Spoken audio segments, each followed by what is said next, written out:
গ্ৰেডৰ দৰমহা পোৱা পদটোতহে নিযুক্তি দিয়া হ'ব প্ৰাৰ্থীজনক। এই ঘোষণা মুখ্যমন্ত্ৰীৰ। তৃতীয় আৰু চতুৰ্থ বৰ্গৰ দুয়োটা পৰীক্ষাতে হাজাৰৰো অধিক একে প্ৰাৰ্থী উত্তীৰ্ণ হয়।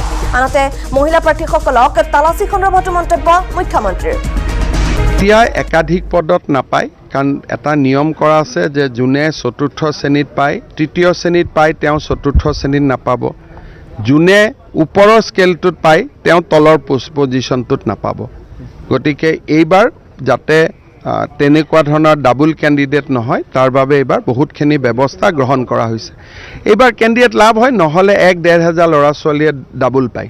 লাষ্টত কোনোবাই যদি ডাবল পায়, আমি আৰু এটা চিন্তা কৰি আছোঁ যে একেটা পোষ্টত দুটা হ'লে লটাৰী দি এটা কৰি দিম। বহি নিৰীক্ষণটো কম্পিউটাৰেদি কৰিব, কিন্তু যেতিয়া বহি নিৰীক্ষণ হ'ব তেতিয়া অসমৰ 6জন বা 7জন শিক্ষাবিদ এক্সটাৰ্নেল ইভালুৱেটৰ হিচাপে তাত উপস্থিত থাকিব।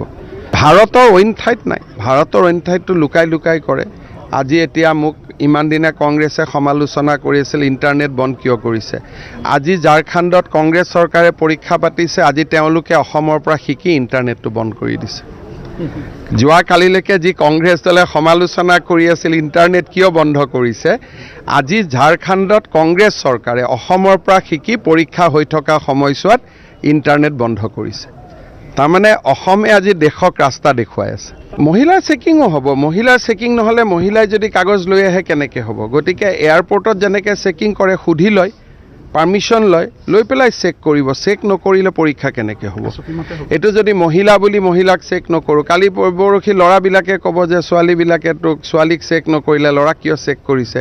সেইকাৰণে আমি ছোৱালীজনীক সুধি ল'ম যে আপোনাক আমি চেক কৰিম, আপোনাৰ আপত্তি আছে নেকি।